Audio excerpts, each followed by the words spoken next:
As LEGO fans, it's easy to praise LEGO as the original and mock copycats like Mega Bloks or K'NEX. But let's be honest, with themes like BrickHeadz, many called out LEGO for ripping off Funko Pops. I'm looking for other instances where LEGO tried to copy another competing toy line's success. Think LEGO Dimensions, coming after Skylanders. I know ripoff is a strong word, but it best describes the situation, and this is all in good fun. Don't take it so seriously. Without further ado, let's get into this.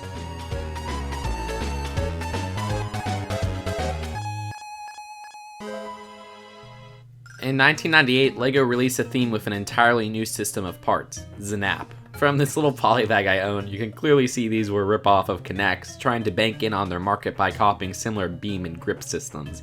Heck, the only sets to be found in the entire theme were in sets with power functions, specifically the Super Constructor set, which used a LEGO 9V battery box. Znap failed to capture K'NEX's audience, as the theme only had sets for 2 years and disappeared as the new millennium began.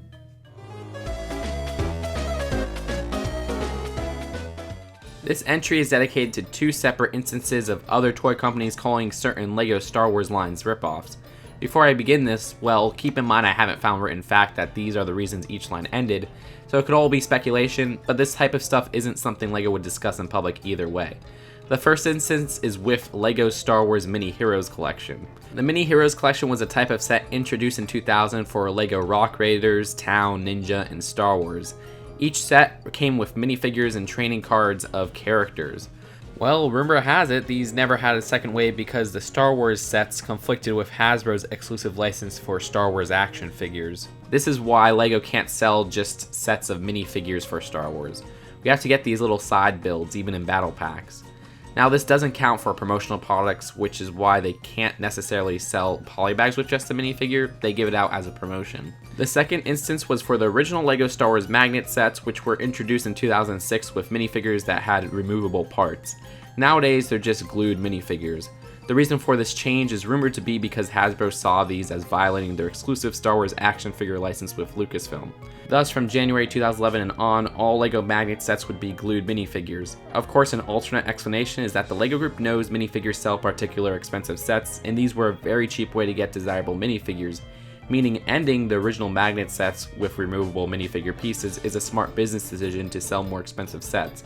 However, their official statement from customer service made it seem like there was more to the story, lending credibility to the Hasbro theory, which is what the LEGO community accepts, that Hasbro was mad LEGO magnets were ripping off their action figures or taking potential sales.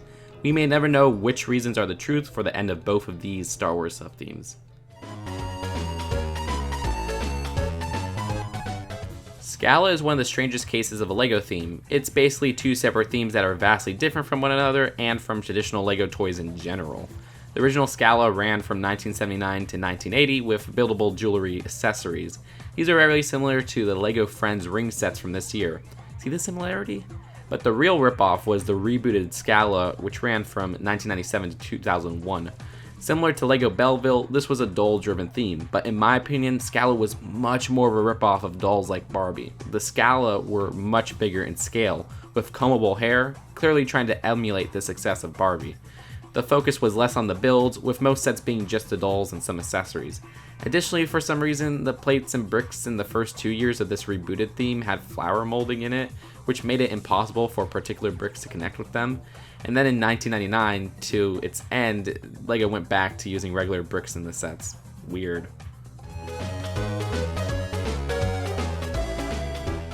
Next is LEGO Explorer, released in 2002 at a weird time in the LEGO Group's life where they almost had to sell the company to save it, but that's a story for another time. Basically, LEGO Explorer was a combination of LEGO Duplo and LEGO Baby. Yeah, LEGO Duplo was ended at the end of 2001, with no sets releasing under the Duplo name again until 2004. LEGO Explorer had a mix of sets you'd see in Duplo, along with sets you'd see in LEGO Baby. For the latter, I'm talking toys for babies that don't have traditional LEGO or Duplo bricks. And then a bigger departure, Explorer had straight up electronic toddler toys. I'm going to call these a ripoff of Fisher-Price. Come on, if I showed you these, would you really think LEGO made them and not Fisher-Price?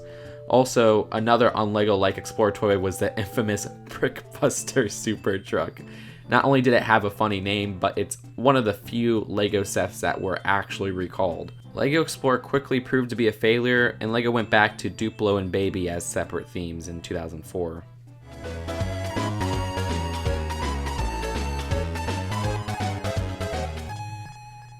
Alright, for my last entry on the list, the big twist is that the LEGO brick itself can be seen as a ripoff, or at least it started that way. Admirably, LEGO owns up to this on their website. Long story short, Ole Kirk Christensen, the founder of LEGO, and his son Gottfried Kirk, probably butchered the name, were inspired to create the first LEGO bricks after taking home a sample of Kittycraft's self-locking building bricks in 1946. LEGO released these bricks, called the automatic binding bricks, in 1949. Kittycraft's bricks were not very successful, and the LEGO group contacted Kittycraft in the late 1950s to ask Kittycraft if they were okay with LEGO's decision to release the automatic binding bricks. The Kittycraft company was more than okay with it, even going on to wish the LEGO group good luck with their bricks. Kittycraft bricks can be seen as ripoffs of other building blocks. Drain Bricks did a great video on this, check out that card if you want to learn more.